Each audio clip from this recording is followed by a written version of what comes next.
runs as per the plan. So it's like basically to avoid deviation from a project plan. The actual plan after the completion of the project should be similar to the planned the project plan in the initial phase. Workflow of PMC. So this is the workflow. Basically, after project plan, in the stage of development, we compare the project plan with the actual monitor data, and then in case of a deviation, take corrective actions and alter the project plan and continue with the development. So these are the specific goals for PMC, right from planning parameters to monitor commitments, project risk, data management, stakeholder involvement, progress review, milestone review. We also have corrective actions, that is to analyze issues, take corrective actions and manage those. Monitor project planning parameters. Project planning parameters basically parameters such as cost, time, effort, etc. needs to be monitored in order to ensure that we are not deviating from the actual plan. So this is how it is done.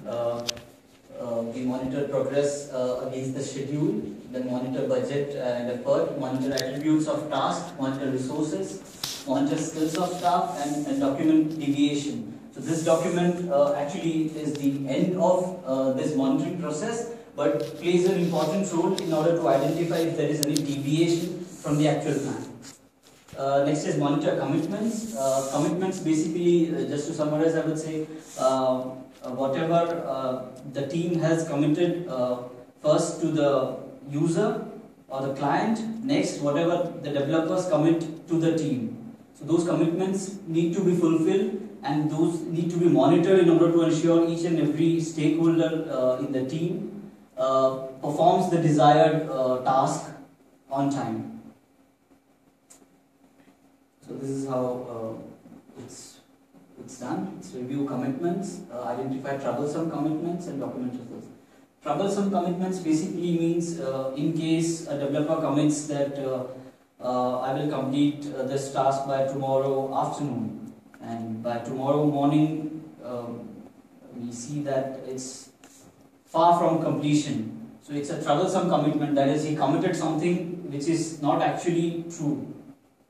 I mean, it's not possible to complete that. So that commitment is troublesome commitment. So this kind of commitments need to be identified before the development starts and need to be monitored. So in case we identify that the commitment is a troublesome commitment, we need to document it and then again change the commitment plan accordingly. So next is monitor project risk. As we all know, we have a lot of risk. We define a lot of risk before the development cycle begins. So monitoring risk means we define the risk. We also identify the corrective actions or the mitigation plan, and we need to monitor the risk and the mitigation plan in order to assure that we overcome all this risk. So this is the steps. Review current and documented risks, add new risks during the monitoring process, and communicate with the stakeholders in case stakeholders. This communication also depends on which kind of stakeholder is necessary. In case of there is a big risk related to the complete product or the complete project, then the communication would be done with the head of the client, or in case if there is a risk related to a particular module, then the communication would be, let's say if the problem is related to maybe connectivity to something, then related stakeholder would be communicated in this case. Next is monitor data management. Data management or configuration management is basically documenting each and every process of a project. Maybe like we know SVN or VSS, like what do we say, source code versioning. So configuration management is like versioning your source code, documentation, and ensuring that the team follows all the process, And monitoring is that all this process is being followed at every stage of the life cycle of a project or a product.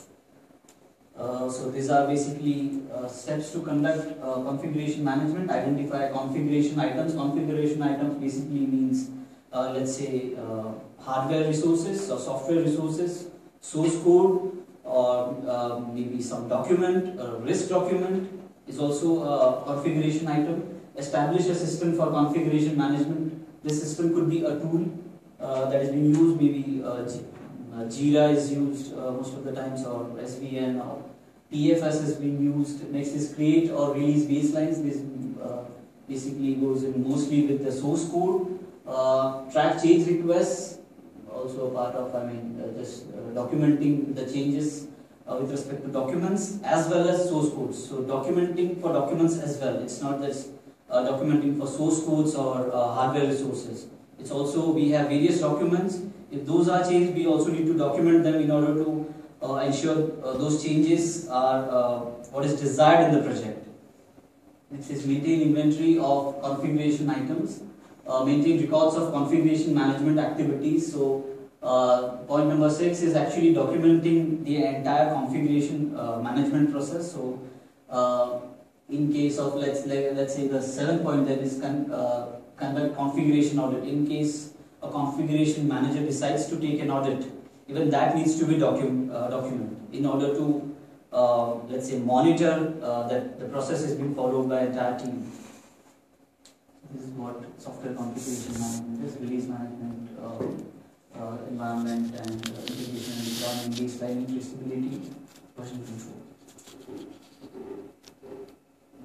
The same what I said: review actual and documented activities, identify and document issues, and document the results as well. Monitor stakeholder involvement. Stakeholders basically in a project are like developers, the project manager, if we consider the basic waterfall model, and also the client could be third party, some organization, maybe a financial organization, could also be shareholders of the organization of the client.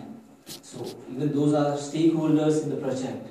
So involving them whenever needed, and monitoring whether their involvement was productive for the project or not. So that basically is individuals and organizations actively involved in the project or whose interest may be affected as a result of project execution or project completion. So that's why I said even the shareholders of a company. So if the project or the product fails, even the shareholders are affected by it. So even they are a part of stakeholders. So how to monitor stakeholder involvement? Review stakeholder involvement, identify issues and document result. Next is conduct progress reviews. So conduct progress reviews and conduct milestone reviews goes in the same line. It's like at every stage of the project or the product development, we keep on monitoring whether the planned path is the same as what we are currently doing based on the current progress or the milestones that we planned. So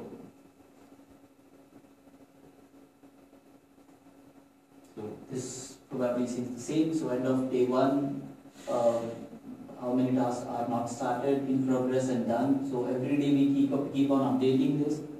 So this is basically a progress report. And these are project milestones. So project milestones in a way goes in the same line with the progress report, but these are high-level milestones designed for the project. Like in Scrum, we have deliverable product after the sprint. So that is a milestone for us. So even in this case, there are milestones which are planned, and we need to even monitor if those milestones are achievable after maybe a couple of days, or a desired time slot is always defined for a project. So let's say the next milestone would be after a month, so maybe after 10 days it would be monitored if it is possible to complete that. So the similar concept to Scrum, even it is followed in Waterfall as well. Next is manage corrective actions to closure, and for analyzing issues we We gather issues for analysis, that is significant deviations in planning parameters, commitments, changes in risk status, data access or collection privacy or security issues, stakeholder representation or involvement issues, product tool or environment transition assumptions that have not been achieved. So all this have to be gathered and analyzed. Next is take corrective actions, determine and document the appropriate actions need to address identified issues, modify requirement.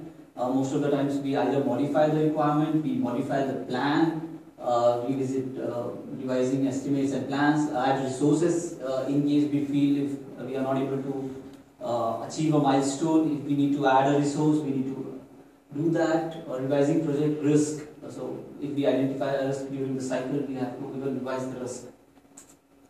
Manage corrective actions, even this basically means even monitor the corrective actions. So in case we have decided that we need an additional resource to complete this task on the date of the completion of the milestone, so we even need to monitor whether the corrective action is being taken.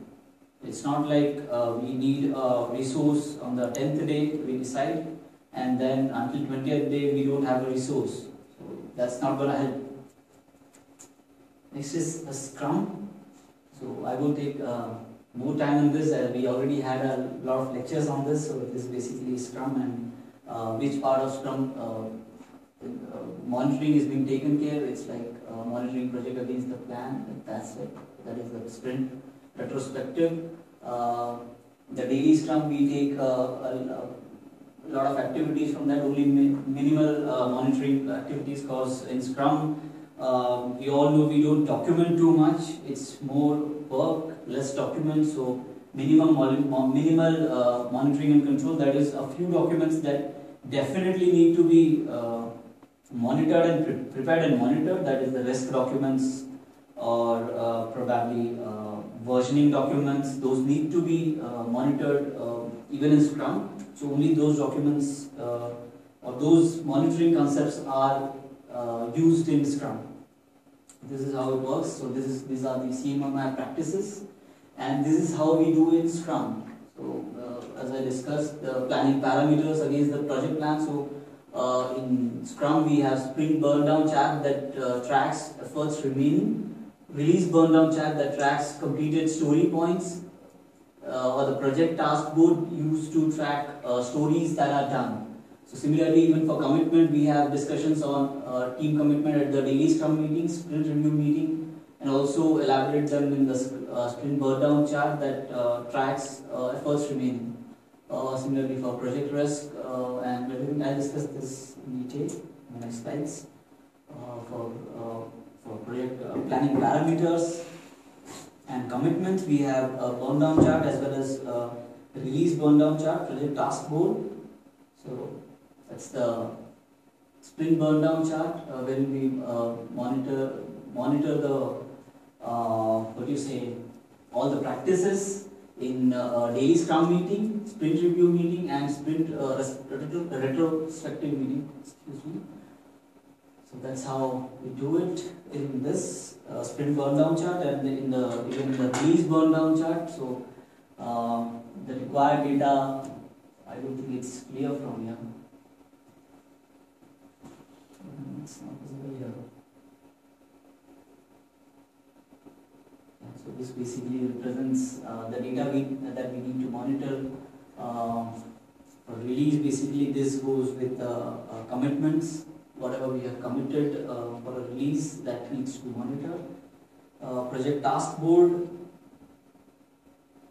Yeah, it also is like the task, monitoring the task, whether that is new or that's in backlog or selected for development in progress or done.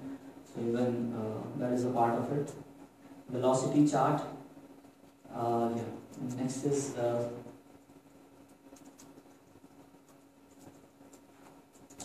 periodical review of projects progress and performance issues. So that we take care in the daily Scrum meeting, sprint review meeting, and retrospectives. This is a flow diagram cumulative, which basically discusses about the performance, and also it enhances, it actually represents more like what needs to be done, I mean what is the remaining task and what is in progress and what is already done. So yeah, basically we also need to monitor this flow diagram in order to assure that we are meeting the performance expectations and the commitments. Monitoring risk. This is the risk log generally used for Scrum project with minimal data and more graphics in order to get overview of data at once. And next, I'll give an overview of earned value analysis. Earned value analysis basically means project can be monitored by the units completed, incremental milestones, cost ratio, and earned value method. So that is, we estimate at the half stage or maybe after completion of 10% of the project whether we would be able to complete this project, or also whether we would have some profit or loss. So estimation is done using the earned value analysis.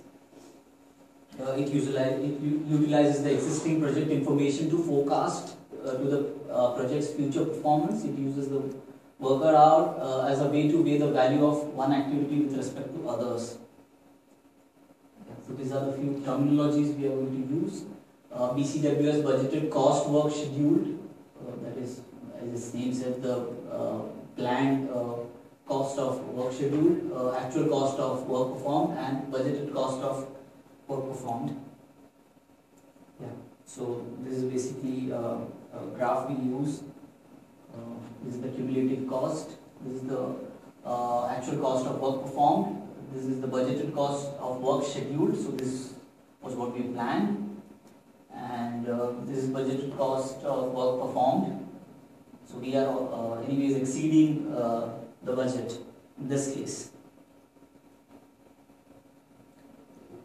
So these are a few more terminologies we are going to use in future graphs. Scheduled variance, that is the budgeted cost work performed minus the budgeted cost of work scheduled. So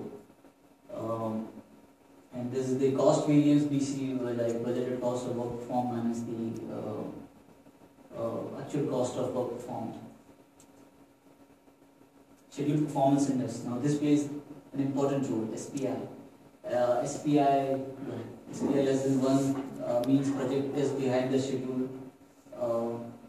CPI is the cost performance index. CPI is this.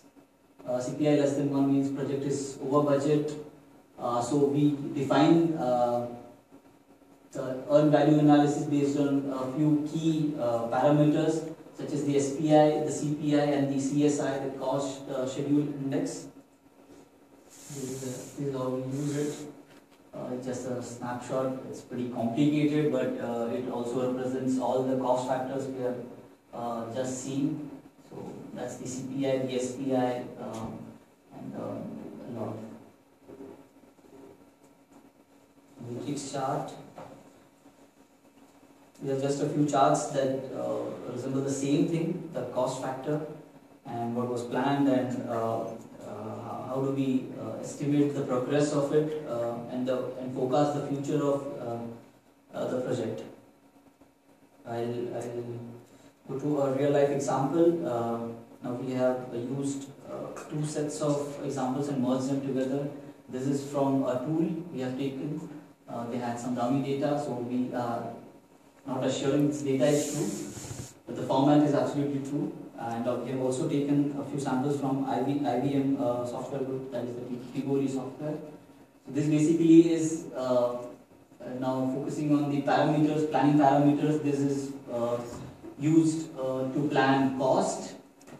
Now as we can see, this is the project title, the location. These are all the organization things. So there comes the important factor, that is the budgeted cost, the planned totals. I mean, whatever the amount we have planned, and where are we right now as per the plan. So that's how we monitor cost. Monitoring performance, basically it's just based on hours. So what is the total hours planned, and where are we right now whether we would be able to achieve the task within the given time. Monitoring time basically goes the same way, like for each task we allot some hours, and in the end this diagram, this table represents whether any task has taken any extra hours than the desired one. Like as you could see, this basically means in a given day we have 40 hours a day. So how do we sum it up then? So it takes 208% of the time of the total project for a day. So that's how we monitor time, whether the time is equally divided for each and every task, and also for each and every developer. So this developer has 4 hours. So for this developer it was for every day he has taken a lot of tasks. This is another way of monitoring time, where individual tasks are given a time, and then it's just a document to monitor it. This is from IBM. This basically they use to enter any, like it's kind of a timesheet, we all know. So it's like you enter your time every day using this format, and then it would be logged and would be monitored. Monitoring commitments. This is an individual performance commitment and review form. Those of you who have worked already might know this. So before the start of a year or a project, we fill a form where we decide, okay, we are going to perform this task, so we commit something. So at the end of the project or end of year, then we review whether the commitments were fulfilled or not. So even during the cycle, we keep on monitoring this, whether, let's say, just a general perspective, if a developer decides to take 10 trainings during the next 2 months, so we keep on monitoring whether he is actually fulfilling the commitment or not, whether he is taking a training or not. Let's say after 10 days, so we understand that for 10 trainings, if he needs 2 months, so in a month he needs to take 5 trainings at least. So this is basically a form that needs to be filled to document the commitments. Then monitoring project risk. This is a risk view of a risk. These are the titles. These are the risks, and we have a risk type. Now the important part is the exposure, importance, impact, and probability. So these 3 probably play you can say important part in identifying whether risk has to be taken seriously or can be ignored in case the delivery is far more important. So in case, let's say the exposure actually means whether this risk would impact, risk would also affect other risks. Impact means whether this risk is critically important. It definitely needs to be mitigated in order to have the functionality correct, the same functionality correct. Probability is the chances of occurrence of this risk, and the mitigation plan basically is prepared based on these 3 factors, and then probably a sorted list is considered to prepare a mitigation plan, so that which risk needs to be probably mitigated first. Obviously each and every risk needs to be mitigated, but in real-time scenario a few low priority risks are skipped. So those are skipped until after development, during quality, or maybe during support to mitigate them. Monitoring data management. So these are the configuration items. As I said, desktop computers, or these are mostly hardware devices, software licenses, manuals, procedures. These are all are part of configuration items. Timeline, that is when do we do monitor data management. So during the complete cycle, during the functional baseline is established, so right from there till beginning preparation of developer specifications, even in that stage we perform monitor data management. So this is the timeline basically it is followed for monitoring data management. This is basically an audit. Now this is really important for data management. Audit basically means the process that is being laid out for the team is continuously being followed. So to ensure that is being followed, the configuration manager basically conducts audits. So mostly these are surprise audits in order to ensure that each and every developer is following the process.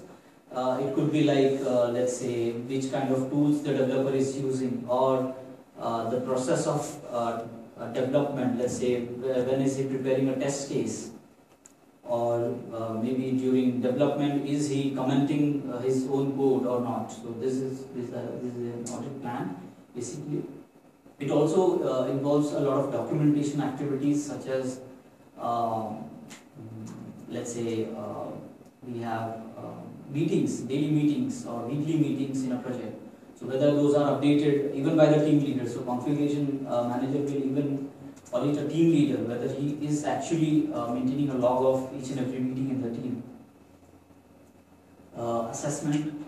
So assessment is basically how is project performing on various parameters, such as it's just a general view of the same. So we scale each and every criteria of a business, that is the quality management or the commitments, financial management. How does each and every developer or each and every stakeholder rate this business criteria for a project, and then it is summarized and the result is used to improve the process or the cycle of a project. Stakeholder involvement. So this document is used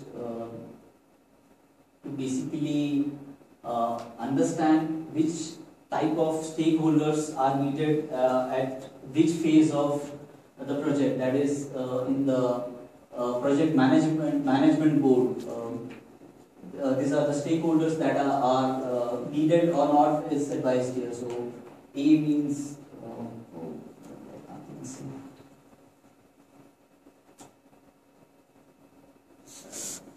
sure, look back. yeah. So basically it actually resembles whether that stakeholder is needed, or he just needs to be informed, or is mandatory to attend that phase or that meeting or that review process. So this document indicates that. This is the communication plan. This communication plan basically is just used to interact with high-level stakeholders, like a CEO from the client. So we need to actually plan and document everything. We can't just walk and ask him, okay, we need to have a meeting. Involvement overview of stakeholder. This is another document. Basically, this is in English, so we all can understand this. Yeah.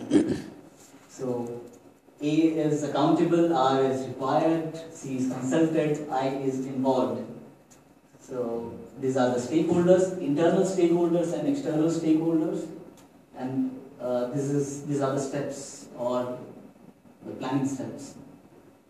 During the estimate the scope of the project, manager and someone. And PM office is manager is accountable, developer is required. So like this it goes. Mostly externals are consulted or involved, so they are not accountable or required, because those are external stakeholders. They are from either from the client or some third party consultants. Conduct progress reviews. So this is just to give a brief of who takes care of what. So it's the steering committee which conducts milestone reviews or checks the project status regarding the critical developments. This is just an example. So members are designated through the customer and IBM project manager and customer project manager are reporting to the steering committee for all these reviews, progress reviews as well as milestone reviews. This is the notes we take during progress review. So progress, it's a everyday progress, how it is reported, and in case of any notes, something is missing or going wrong in the team. So this is the first document that is taken care of during the review. After this, it is identified whether we need to take any step, like any corrective measure to ensure that the progress is as per plan. It's a weekly status document. Milestone review goes in the same line. For every milestone, we have status as well as the you can say the planned end date and how is the progress and percentage of tasks completed. Milestone progress. What we plan and where we actually are in the cycle. The variance.